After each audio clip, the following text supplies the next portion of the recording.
Baik, bismillahirrahmanirrahim. Assalamualaikum warahmatullahi wabarakatuh. Perkenalkan, nama saya Yuliana Ningsi, asal kampus Institut Agama Islam Negeri Bone. Alamat Bone, Sulawesi Selatan. Nah, di video kali ini saya akan mengulas mengapa saya bergabung menjadi relawan mengajar.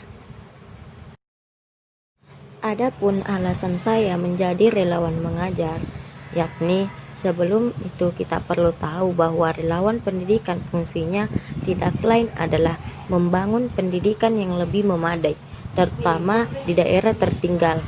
Karena hingga saat ini sistem pendidikan di Indonesia kalah bersaing dengan negara-negara lainnya. Dan alasan saya menjadi relawan mengajar, ketika menjadi relawan, seseorang harus mampu menjadi kasih kemampuannya secara ikhlas untuk pengembangan pribadi dan organisasinya. Di isu yang diperjuangkan ataupun yang diharapkan, banyak alasan seseorang untuk menjadi relawan, mulai dari alasan gairah sampai alasan mengisi waktu luang, selain itu menambah teman juga. Menjadi alasan untuk menjadi relawan, selain itu ketika menjadi relawan banyak lagi keuntungan lainnya, seperti bisa berpartisipasi aktif dalam organisasi ataupun sebagainya. Dan ketika kita menjadi seorang relawan mengajar, di situ kita dapat pengalaman, dan selain pengalaman kita juga bisa mengembangkan suatu bakat ataupun prestasi yang kita miliki.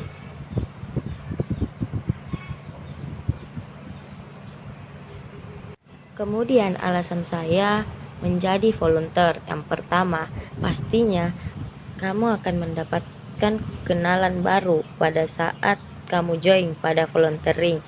Jadi kesempatan ini harus digunakan sebaik-baiknya buat networking. Kamu gak pernah tahu siapa yang bakal kerja bareng kamu untuk melakukan kegiatan sosial. Mungkin mereka bisa jadi relasi buat merintis bisnis atau menjadi calon klien yang potensial.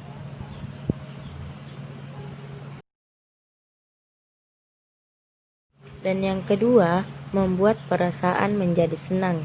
Semakin sering seseorang menjadi relawan, semakin mereka bisa merasa jadi orang yang lebih senang.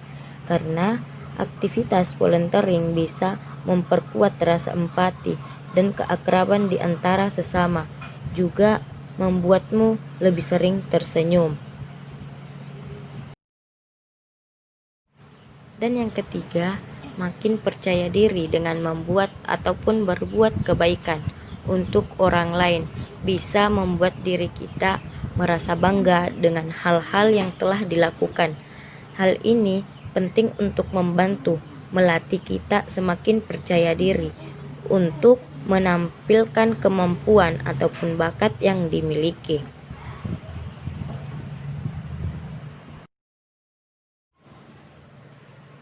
Adapun yang keempat, yaitu menjaga tubuh tetap fit. Hampir pasti kegiatan volunteering itu membuat tubuh kita untuk bergerak aktif. Misalnya berjalan kaki, mengangkat tumpukan bahan, mengajar, atau bermain dengan anak-anak.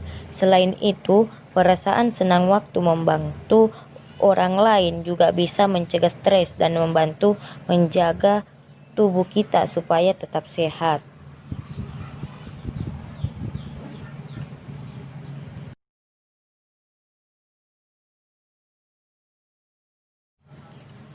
Yang kelima, dapat menambah pengalaman ataupun melatih skill ataupun bakat yang kita miliki, seperti melatih cara berbicara kita di depan umum, ataupun bisa menjadi pemimpin di acara sosial.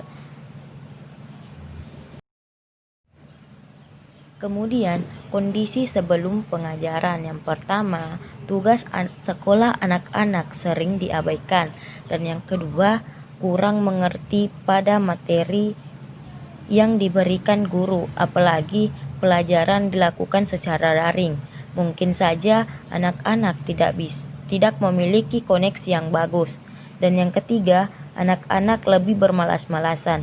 Yang keempat, terkadang yang menyelesaikan tugas sekolah adalah orang tuanya. Dan yang kelima, lebih banyak bermain dibandingkan belajar.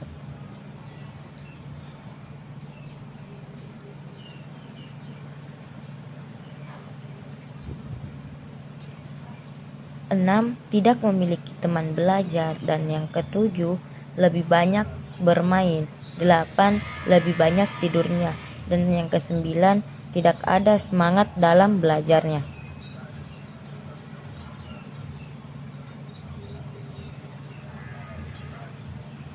Kemudian, kondisi sesudah pengajaran. Yang pertama, tugas yang diberikan guru sudah diperhatikan. Yang kedua, sudah memahami materi yang diberikan guru. Dan yang ketiga, anak-anak sudah rajin belajar. Yang keempat, sekarang siswa sendiri yang menyelesaikan tugasnya. Dan yang kelima, lebih banyak belajar dibandingkan bermain.